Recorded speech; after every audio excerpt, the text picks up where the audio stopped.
As always, thanks for coming back if you've seen some or all of our other build videos. If not, welcome to the channel. I'll put up a link at the end of this video to the first video in the series. We'd love for you to check them out. This is the final video in the build series. We're going to do more MR1 videos in the future. We have already recorded a few. Let us know what you would like next. We look forward to your feedback. Like I mentioned before, in this video, we will complete the build and surface the base plate. Like our other videos, I'm going to jump in and out and let the visual do most of the talking.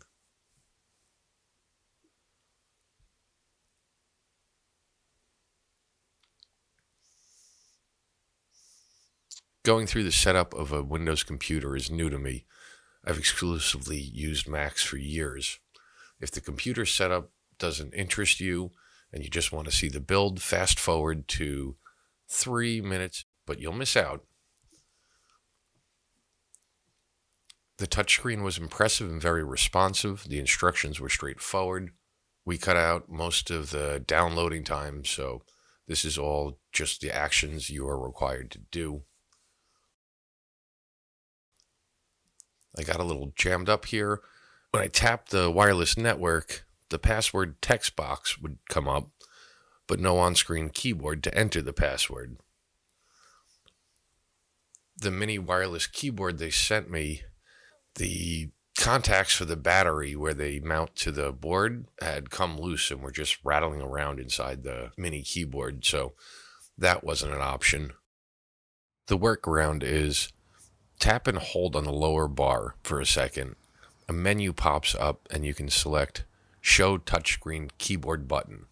Once that's selected, the keyboard icon will always be at the bottom of the screen should you need it.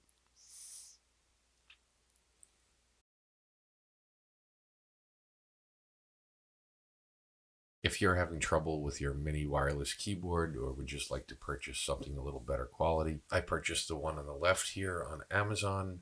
I'll leave a link in the description below. It feels much more sturdy and the plastic doesn't feel cheap.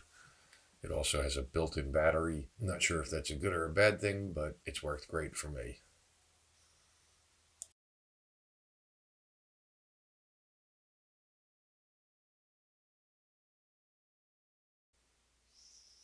Now let's get back into the garage and start finishing the assembly.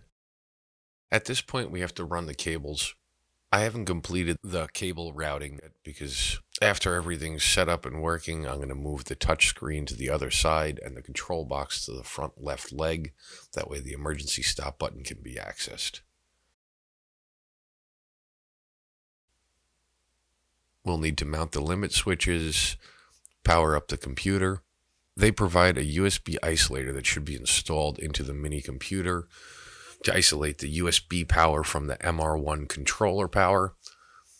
When I powered everything up, the computer would not talk to the controller. It just stayed grayed out. I got impatient and removed the USB isolator, and it's worked ever since. Still expecting it to bite me in the ass, but it works.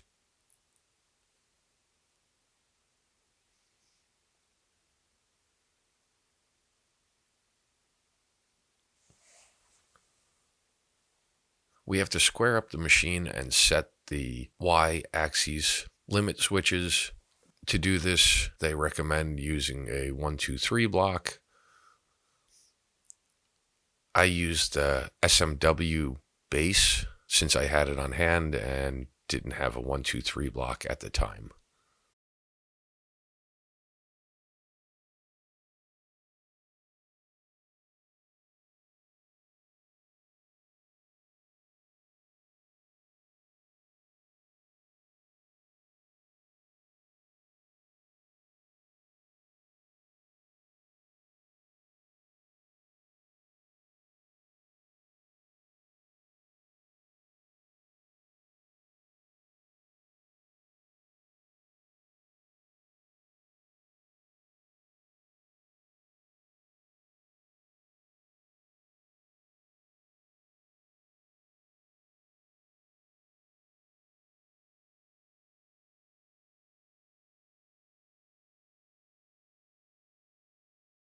The outlet we need to power the main spindle is a 10-30R. That's for the standard machine, and it has 2 hots and a ground. There are options on the website for a 110 version, but I'm not sure what plug you'd need for that. Now we'll remove the collet nut from the spindle and run the break-in program. Slowing down the video a little bit here so you can hear the sound of the machine at 1,000 and 8,000 RPM.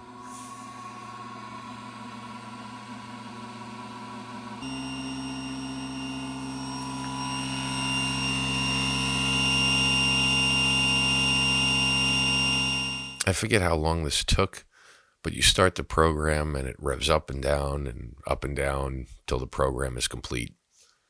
In the meantime, let's install the optional flood cooling system.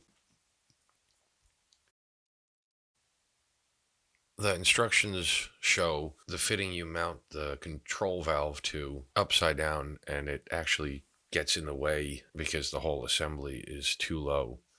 Even with the nut mounted correct, the flexible arm still sometimes gets caught on the vise or stock you're working with.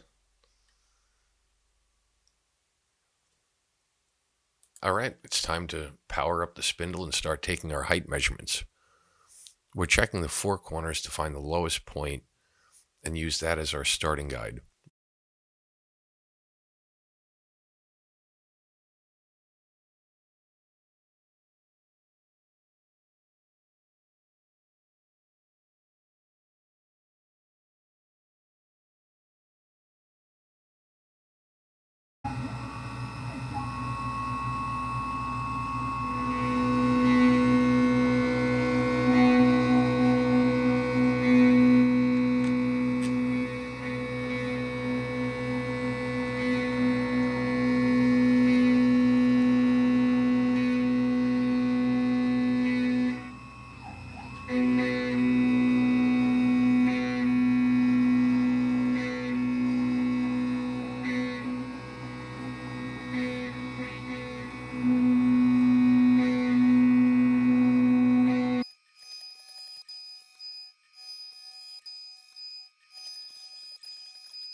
One of my plates took a huge dive at the last 2 inches on the left side, so I started my measurements about 2 inches in and figured I'd come back and start adjusting the nod as needed before completing facing the base plate. I'm glad I did too, because I don't know if you've noticed, but there's quite a ridge in between each pass. I emailed Langmuir about this, and they told me that some was normal.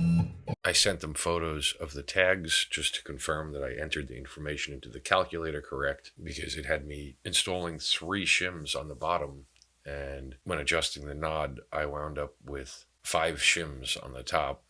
About a week later, I came across a post on the forum that Langmuir had corrected their online calculator, because anybody in the negative end of the scale was getting the wrong shim requirements.